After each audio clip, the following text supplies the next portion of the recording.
pupuntahan natin yung lake kung nagpo-frozen. Tubig yan guys, tubig yan sa ilalim. Napakalalim na tubig yan. Yan, ang dulas. Tubig yan, nag-frozen. Pambihira, nakakatakot. Sana huwag naman tayo malaglag. Ang lalim nito guys. A few moments later. So ayan guys.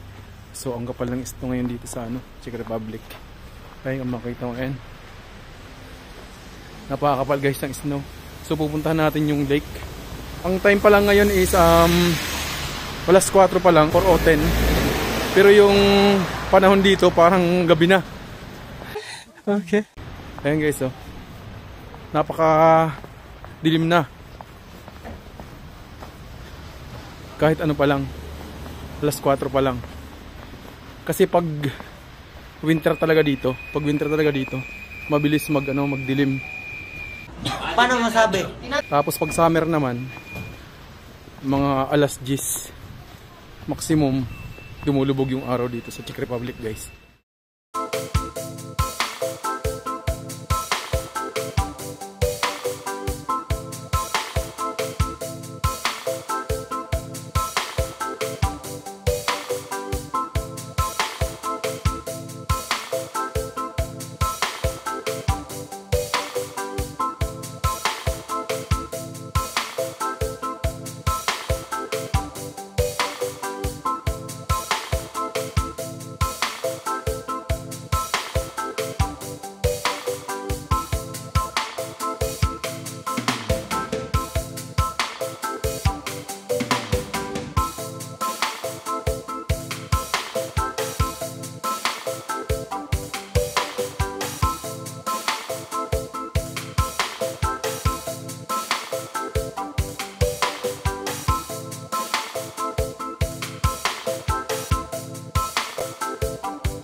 Guys, malapit na tayo bumaba. Dito tayo sa pinakadulo ng babaan ng tram train na to. So titingnan natin yung lake kung nag-yellow. Kasi makapalang inulan niya yung iso. Tingnan nyo guys, oh. Puro snow yan. Ayan, umuulan pa ng snow. So titingnan natin ngayon, pupuntahan natin yung lake kung nagpo-frozen. Kasi yung lake dito minsan lang mag-frozen pag negative palagi yung temperature. Lumaki po ako sa farm. So ngayon, tinignan natin kung ang temperature ngayon. It's -2. Kasi umulan ng snow eh. Sana makaapak tayo dun sa lake kung frozen. So, tingnan, tatawid lang tayo guys. Ayan. Now this is my side. Listen, look and listen. Ayan. Kung makita nyo sa paligid ko ay napapalibutan ng snow. Ang oras ngayon dito is ano pa lang 4:30 yata o 4:20. Huh? Ganun pa lang guys. Napakaaga pa. Ayan, so yung lalakaran natin puro snow. Ayan. Pero madilim na siya. Ayun, doon tayo pupunta guys. Doon. Tuloy mo gusto mo? Doon, nandun yung lake. Tara, let's go. Samahan niyo ako guys, puntahan natin yung lake. Ayan. So makikita mo, madilim na siya. Kunti lang kasi naggagala-gala pag pagtaglamig dito kasi ang trip ng tao dito pag taglamig, matulog, kumain, magtrabaho. Sa bahay lang palagi. Oh my God! Wow! Pero pag summer naman, sa lake punong-puno ng mga tao, swimming. Ganun dito guys sa Czech Republic, sa Europe. Paano mo nasabi mabilisan? Hindi pa nga masyado makapal tong inulan ng snow eh. Minsan umaabot ng gatuhod ng snow dito. So kauulan lang kanina. So malapit na kayo guys. Medyo nangangalay lang ako. Yan. So lakarin lang natin, malapit na tayo. So guys, dito na tayo sa lake. Ayan. Ayan guys, ayan yung buong lake sa buwan na yan. So bababa lang tayo. Grabing bilhin ng alas 4:30. Bababa lang tayo, titingnan natin yung lake kung nag-yellow na. Kasi nung nakaraan nag-yellow to eh. So titingnan natin. Alam nyo guys, pag tubig yung lake na yan, umabot hanggang dito. Hanggang dito yung tubig, yan yung bricks na yan. Yan. So pag likod natin yung ganyan, yan. Napakalawak na lake yan guys. Naintindihan nyo? Napakalawak na lake. So titingnan natin, ayun yung dalawa. Saba? Ayan yung dalawa no. Saba na ba? Ayan yung dalawa na mamasyal sa buong lake. Ayan, yan. Pumunta natin dyan. Yan guys, tingnan natin.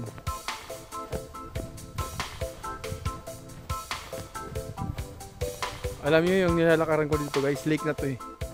Paano masabi? Lake na to. Pero dahil frozen siya, ayan, nakakalakad tayo dito. Ayan. Yan. Yun lang, iyan natin, ibibias natin ng ganyan. Ayan. Yung nilalakaran ko guys, lake na to. Lake na to. Ayan. Tuyo lang yan guys. Kasi nag-frozen na siya. Ayan. Lalo dun sa tinatayuan ng dalawang yun. Yun talaga yung malalim na lake na yan. Ayan o. Pero nag-i-yellow siya. Ay, pambihirang yan. Huwag nakakatakot. Okay, pumunta tayo dun sa magjowa na yan. Ayan o. Tingnan natin dun kung makakatayo tayo. Sana huwag tayong malaglag. Kasi pag nalaglag tayo dito guys, ito yung pinakamahirap sa lahat. Yung malaglag ka dito sa ice. Nakakatakot yung guys. Ayan o. Tingnan ito guys o. Alon to. Alon to ng yung parang bundok. Alon to ng ano na nag-yellow, na frozen. Grabe.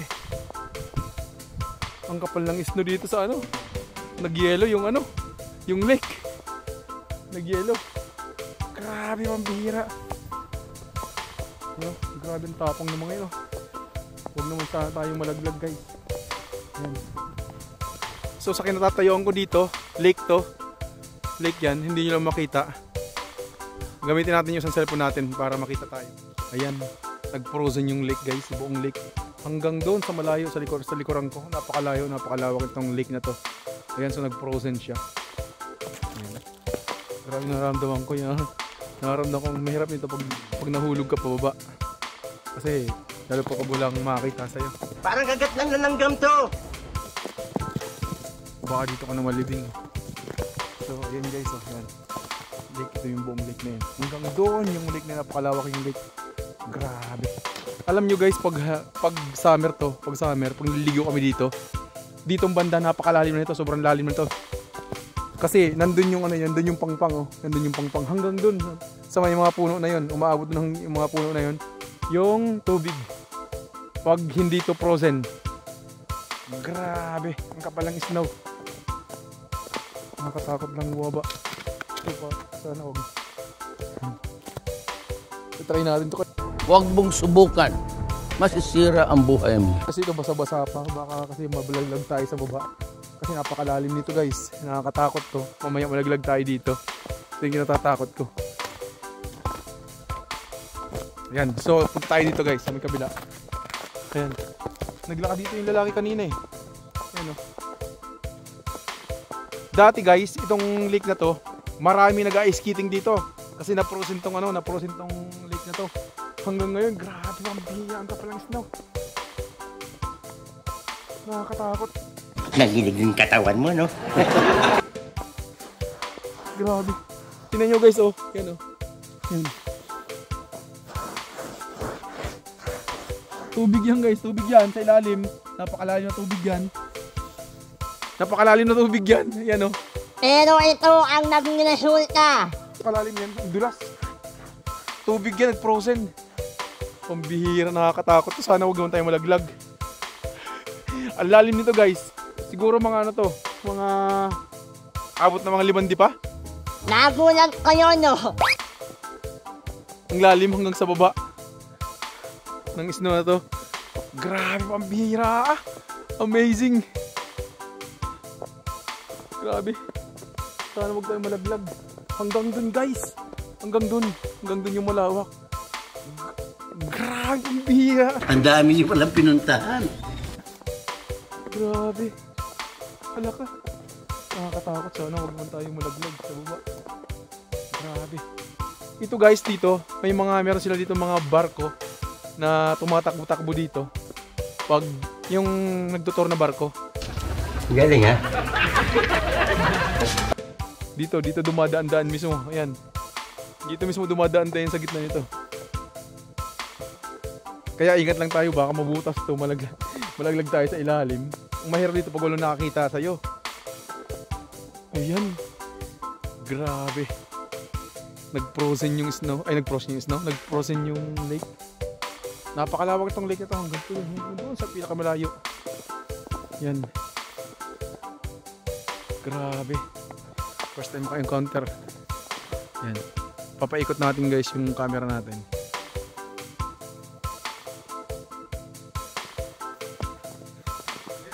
Oy! Kaya nga eh. Delikado nga mamaya. May pumunta dun sa dulo, yun dun oh. Tumalon-talon pa nga eh. Kaya nga eh, baka mamaya. Oo.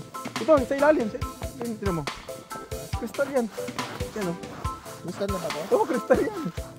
Kristal yan. Ay, kristal na pala. Oo. Nasa ano? Delikado dyan.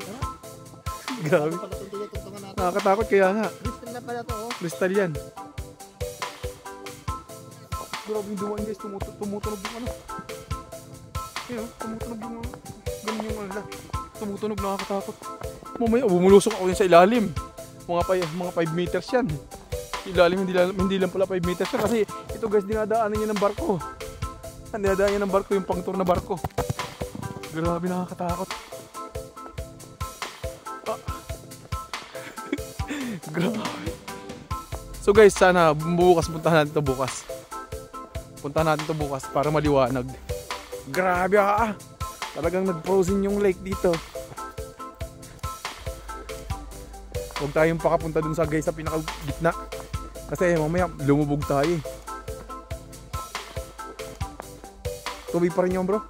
Tubig pa rin yan. Buto na ba? Kasi pag di ba pag summer hanggang doon yung tubig, di ba? Kaya hanggang doon yung tubig ayun guys ah. Hanggang doon yung tubig sa may pangpang na yon. Dito ipapakita ko sa inyo. Kristal na pala yun. Hanggang dito yung tubig ayan. Nakluban na lang. Diyan oh, kasi kaya may mga hawakan yan guys oh. May hawakan. Ayan yung hawakan kasi pag summer hanggang dito yung tubig. Pag summer hanggang dito. Kaya may hawakan yan. Dito yung sa taas eh. Kaya yun may hawakan Dito pa yan. yun oh. Kaya nakakatakot dun. Kaya nakakatakot dun sa tinayuan ko guys. So, madilim na. Bukas, pupunta natin doon bukas. Titingnan natin. Grabe, nag-frozen. Buong lake. Kristal na pala. Bye bye guys. Panyero, aalis na ko.